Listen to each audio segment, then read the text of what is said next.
Saya juga telah bersetuju setelah bincang dengan Tan Sri Said Mokhtar. Tan Sri Said Mokhtar itu ditegur kerana mempunyai monopoli import beras. Artinya kita perlu mengimport lebih kurang 30%. Kebanyakannya sudah tentu daripada Indonesia. Kita masih lagi import dari luar, khususnya dari Indonesia. Jadi ada bergantungan kepada bekalan yang diberikan. Malaysia berencana mengimpor beras dari Indonesia dengan volume besar mencapai 200.000 ton tahun ini. Keberhasilan ini membuktikan kualitas beras dalam negeri telah memenuhi standar internasional. Di bawah kepemimpinan Mentan Amran, melalui manajemen stok yang terkelola dengan baik, pemerintah siap memenuhi permintaan tersebut guna memperkuat posisi Indonesia sebagai lumbung pangan regional yang disegani di Asia Tenggara. Selamat datang di panggung sandiwara negeri jiran dunia lagi geger. Siapa sangka tetangga kita yang paling maju ini mendadak panik urusan isi piring. Ternyata, di balik gedung-gedung megah KLCC, rakyat Malaysia lagi menjerit kelaparan. Harga beras meledak, minyak goreng raib, sampai menterinya kasih solusi jenius, ganti nasi pakai ubi. Lawak banget gak sih?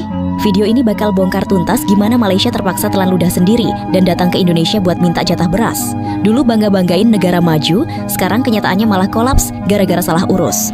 Untung banget nih, Malaysia punya orang yang sangat brilian, sangat pintar. Amran harus belajar nih sama orang pintar ini. Yang namanya Perdana Menteri Datuk Sri Anwar Ibrahim. Orang nomor 1 di Malaysia. Perdana Menteri Malaysia punya ide yang sangat brilian untuk menyelamatkan rakyat Malaysia, guys. Kenapa? Karena dia udah tahu negaranya krisis beras. Dia udah tahu petani-petaninya menua. Gak ada lagi orang muda mau jadi petani. Dan dia udah tahu lahan semakin sempit. Dan dia udah tahu impor makin besar. Jutaan ton beras masuk Malaysia setiap tahunnya. Dan ide brilian Anwar Ibrahim apa? Dia langsung mengeluarkan perintah bahwa rakyat Malaysia harus nanam padi di halaman rumah mereka, guys. Hari ini Indonesia, dia telah berjaya mengeluarkan hasil pertanian untuk kegunaan negara dia tanpa perlu mengimport. Apakah ingin kita lihat dalam negara kita ini mai lagi rakyat Malaysia yang mati kelaparan? Duduk yang manis karena kita bakal bongkar habis. Kenapa tetangga kita yang biasanya paling terpaling ini mendadak panik urusan isi piring?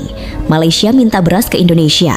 Tanda ketahanan pangan negeri jiran mulai rapuh, gengsi itu mahal harganya. Tapi ternyata harga beras jauh lebih mahal sampai-sampai bikin pemerintah di Kuala Lumpur harus menelan ludah sendiri.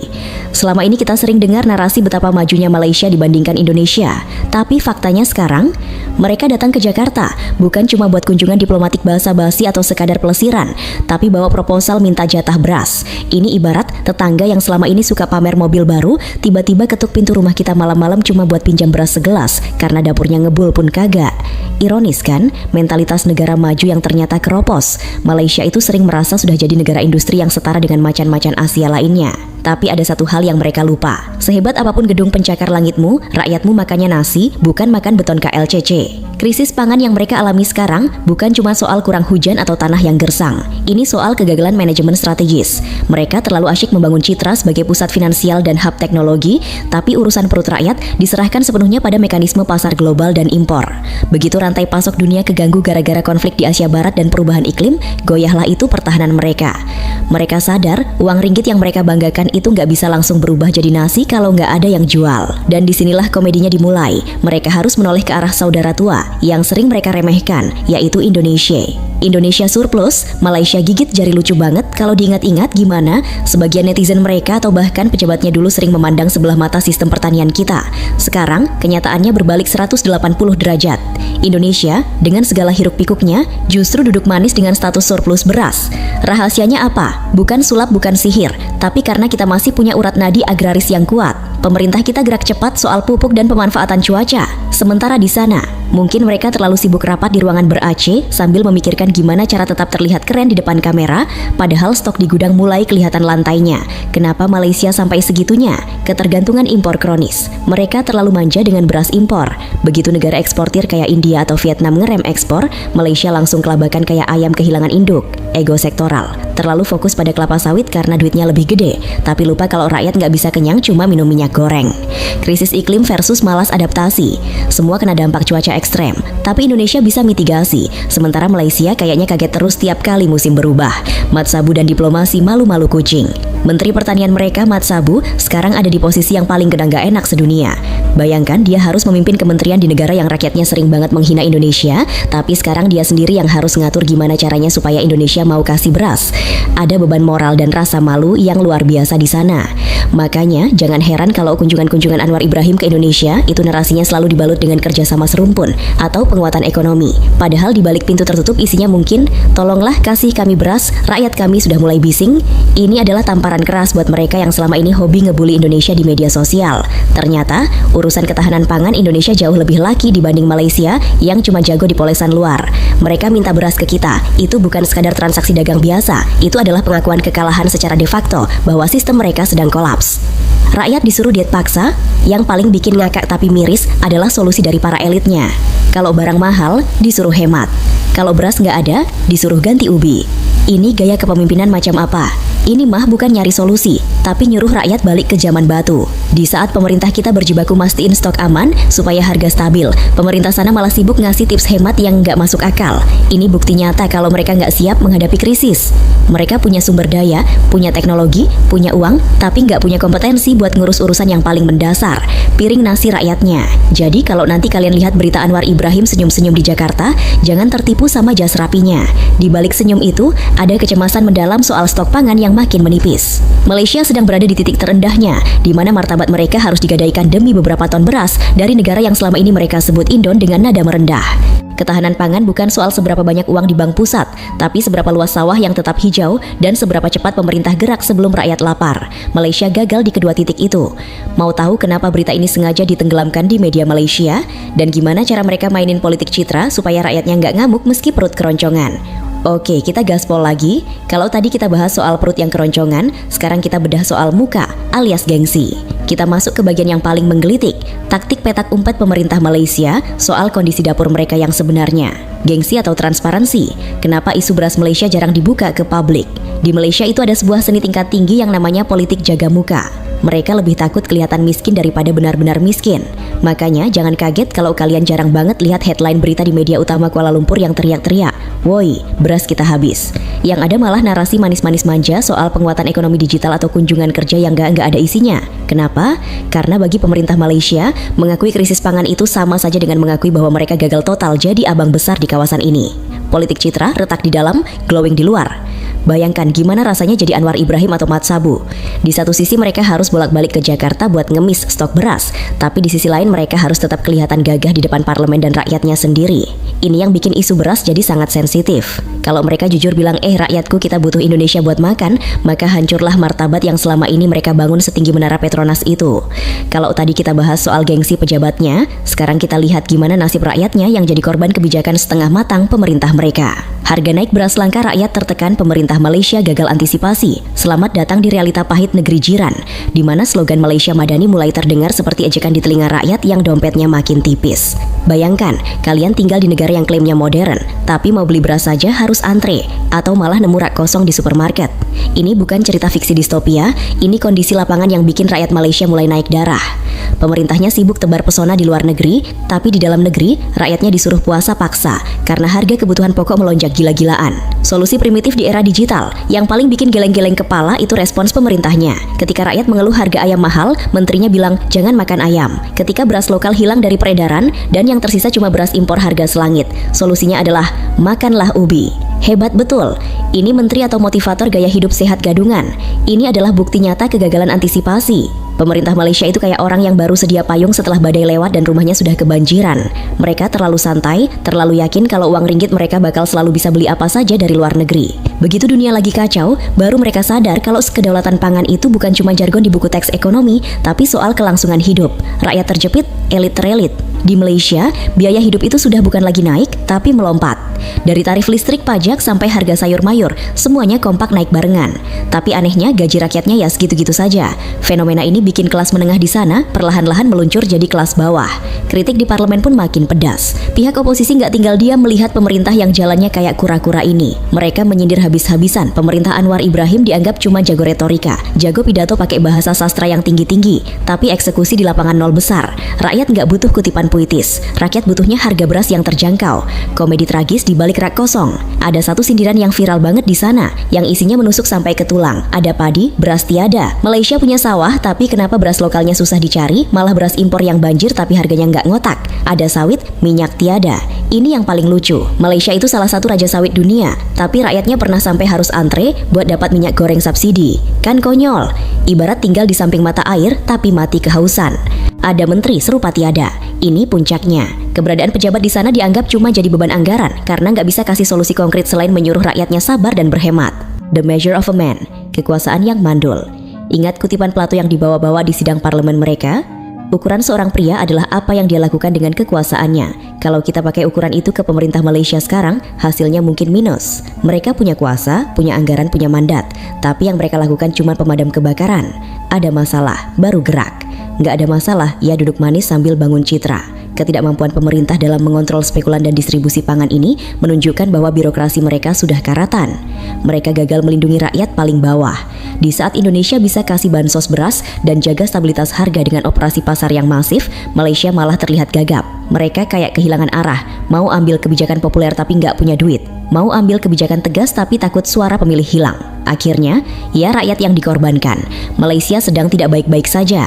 Jangan terkecoh dengan megahnya Bukit Bintang atau mewahnya KLCC. Di balik itu semua, ada ibu-ibu yang pusing mikirin harga telur, ada bapak-bapak yang harus kerja 2-3 tempat cuma buat bayar tagihan.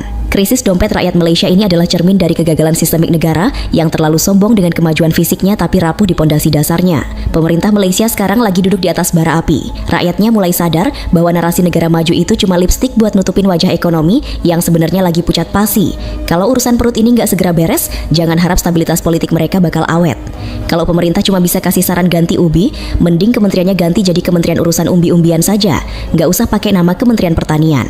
Nah, sekarang bayangkan gimana rasanya jadi orang Malaysia yang dulu hobi meremehkan Indonesia, tapi sekarang harus melihat kenyataan kalau kita adalah penyelamat mereka. Langsung kita gas ke bagian yang paling bikin telinga mereka merah padam. Ini soal harga diri, soal karma, dan soal kenyataan yang pahitnya melebihi empedu. Dulu meremehkan, kini butuh Indonesia. Ironi hubungan Malaysia-Indonesia. Dunia itu memang bulat, dan roda nasib itu berputar lebih cepat dari yang dibayangkan para elit di Kuala Lumpur. Dulu Indonesia sering dipandang sebagai penyedia tenaga kerja atau negara yang tertinggal dalam urusan manajemen. Sekarang, begitu perut mereka mulai keroncongan karena stok beras menipis, tiba-tiba kata serumpun dan abang adik kembali digemakan dengan nada yang sangat manis. Padahal kita tahu itu cuma taktik agar Indonesia mau berbagi surplus berasnya. Karma digital yang instan. Kalian ingat kan betapa pedasnya jari-jari netizen jiran kalau sudah membandingkan infrastruktur atau ekonomi mereka dengan kita? Bahkan, sempat ada oknum pejabat atau menteri mereka yang secara tersirat meremehkan kemampuan pertanian kita. Sekarang malah mereka yang harus antre di depan pintu gerbang kita. Indonesia yang dulu mereka sebut tertinggal, ternyata jauh lebih cerdik dalam menjaga kedaulatan pangan. Kita punya surplus, mereka punya krisis. Kita punya stok, mereka cuma punya gengsi yang sudah mulai lecet-lecet. Diplomasi tangan di bawah. Anwar Ibrahim boleh saja datang dengan karpet merah dan pidato yang memukau, tapi di balik itu semua, posisi tawarnya sedang lemah. Malaysia datang ke Indonesia bukan sebagai pemberi bantuan, tapi sebagai pemohon. Ini adalah ironi terbesar dalam sejarah hubungan kedua negara belakangan ini. Saat Menteri Pertanian kita dulu dihina-hina, sekarang sistem yang dia bangun justru jadi penyelamat buat rakyat Malaysia agar mereka nggak benar-benar harus makan ubi setiap hari. Kenapa Indonesia bisa punya surplus, sementara Malaysia megap-megap? Kecepatan eksekusi di sini kita nggak banyak teori, pupuk ditambah, lahan dimaksimalkan. Mentalitas petani. Petani kita terbiasa mandiri, sementara di sana mungkin terlalu bergantung pada subsidi yang ujung-ujungnya sering dikorupsi atau salah sasaran. Fokus yang benar, kita fokus makan rakyat. Mereka fokus pamer angka pertumbuhan di kertas yang nggak bisa dimakan. Sindiran buat yang suka menghina. Buat para netizen Malaysia yang hobi bilang Indon dengan nada merendah, silakan makan tuh kata-kata kalian sendiri. Rasanya pasti pahit, sepahit harga beras impor yang melambung di pasar kalian sekarang. Kenyataan bahwa Indonesia, negara yang kalian anggap kacau, justru bisa mengekspor beras ke kalian adalah tamparan keras yang seharusnya bikin kalian sadar. Jangan sombong kalau pondasi rumah sendiri ternyata terbuat dari kartu yang gampang rubuh. Realitas saling membutuhkan yang dipaksakan. Sebenarnya kita memang tetangga yang harus saling membantu. Tapi yang bikin dongkol adalah sikap mereka yang baru mau baik kalau lagi butuh. Begitu perut kenyang, biasanya kumat lagi penyakit meremehkannya. Krisis beras ini seharusnya jadi pelajaran bagi Malaysia untuk lebih rendah hati. Indonesia tidak pernah berniat membiarkan tetangganya lapar. Tapi tolong, jangan lagi ada narasi-narasi sombong seolah-olah kalian adalah pusat peradaban di Asia Tenggara. Sekarang terbukti siapa yang lebih siap menghadapi badai global. Menelan ludah sendiri itu tidak enak. Menteri Pertanian mereka, Mat Sabu, pasti merasa dunia sedang menertawakannya. Bayangkan dia harus memohon pasokan beras dari negara yang menterinya dulu pernah dihina bodoh oleh orang-orang di lingkungannya. Inilah yang disebut diplomasi makan hati. Mereka butuh beras kita untuk meredam amarah rakyatnya sendiri. Mereka butuh Indonesia agar pemerintahannya tidak tumbang gara-gara kerusuhan pangan. Jadi kalau ada yang bilang Malaysia itu lebih maju, tanya balik.